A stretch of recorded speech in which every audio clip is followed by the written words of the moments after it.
Hello and welcome back to yet another Deco Tools video. In my most recent updates, for I think the last two updates, I've released this brand new tool called the Patterns tool.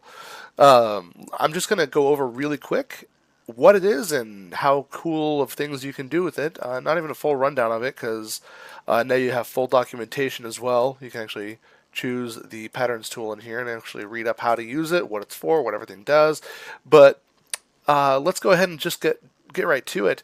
Uh, First things first, let's go ahead and make a box really quick here.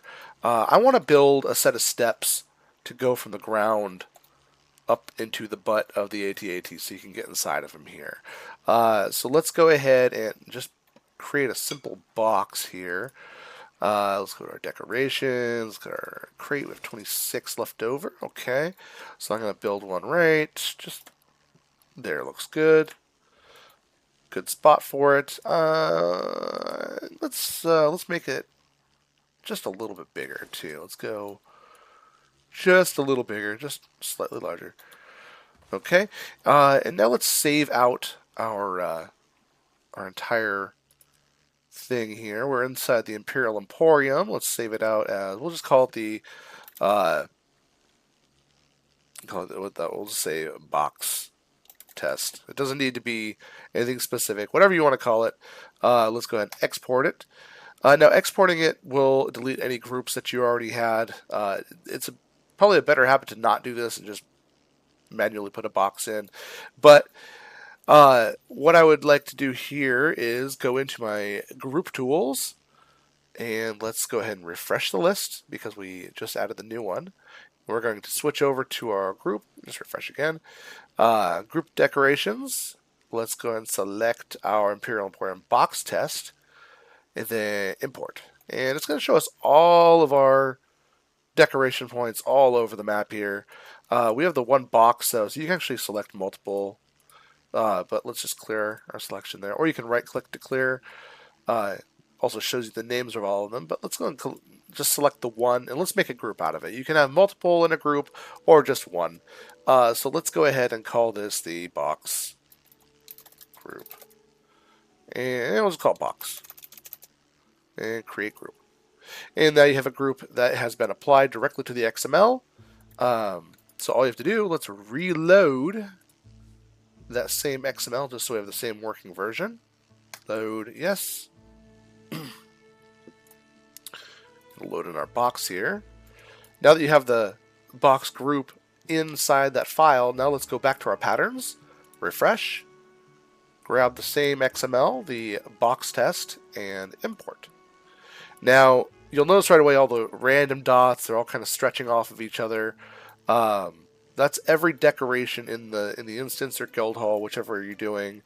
But that's because right now under pattern source, we want to change that to XML groups. Full XML is going to do a pattern from everything in the file. So if you have one item that you're building inside a file, that's all you'll have to use. But since we have a full thing here, a full scene of decorations, and we only want to affect really one group, we've created the group. You can select it here, or you can or you can select it right here. Either works. You can only select one decoration at a time in patterns, unlike the move tool where you can do multiple. But yeah, so I want to make a spiral set of stairs here. I could do a straight up set, but that's no fun. Let's have some fun with it. Let's do a circle here. You'll notice the circle pattern has all these dots going around it. You can do some cool things with the circle, like you can expand it. You can use the these guys will expand and contract the circle, and this guy will offset the circle, kind of like a helix. Whoopsie. That gives you a sweep of 360 here. Let's add some more copies in there. So let's do 10 copies to start here. So you can see how it's going up based on that alone. Now we're already halfway down. Look at that. You just have to send it up. You can expand that sucker out however far you feel is necessary.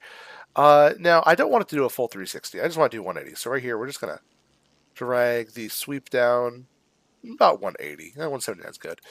And we're going, and I notice it's, if you move this color tool here, you can actually slide the entire decoration pattern. So for example, if I wanted to get it up to the steps here, if you scroll down from move and change to rotate, we don't want to use the rotate tool because that's going to rotate every one of those objects in place. You won't be able to see it with a single object, but if you had like a full set of decorations and you rotated, each one would rotate in place. What you want is the pattern rotate. And that one you can grab like the z-axis here and rotate it on axis, and we're going to just rotate that 90 degrees. So now that that's rotated, now we can go back to our move. Let's move it on over this way a little more, get a little closer. We can go up. That's much closer up there height-wise. And we can use the same gray handle to adjust the radius of it. I'm going to go wider, and then we're going to go out more like that. That way it gives us a little more horizontal jumping space. And I want it to be a little closer, so we're going to put it right to end about right there. So you can jump in just as easily. And that's probably a little bit too spaced out. So also let's adjust a little bit back to the left here. Close enough. So instead of, testing, I can already tell right now that's way too gapped out. If I go into my, yeah, you can see that the next gap up there is pretty far up there. Yeah, because plus you have to jump up the height of it. Actually, no, I'm sorry, that's not even where it's at. It's up there. Wow, it's way up there. Let's increase that number of count. It's coming from right here, my bad. So right about there. Let's do 20. Let's do 22 copies. That should be enough. Yeah, that looks about right. Now let's go ahead, and that's going to leave the top right where it was. We have a lot more copies now, and let's go ahead and you can undo now too, actually. So all my tools that are built for a group, you can now do undo and redo up to 100 times. So if you wanted to, you can just simply undo a few. You can go back. Keeps a nice history of it. So we'll go right where we're. And once you hit apply, you can still undo. But you know what? We're gonna leave it as is. And what you want to do is hit load and load that current same one because it's the same file it's applying it to. And close it out. And there they are. Look at that perfect helix going up of multiple steps. And we can keep. It's I'm not the best at jumping here, but people who are way faster at this. But yeah, there it is. There's the jumping puzzle. I could have afforded to go a little lower with it. And you know what? I still can. I can just click this top one here, drag us over, not too far. Right about there. If you hit apply again, simply hit load, load, and load. And it updates, and there's the new position.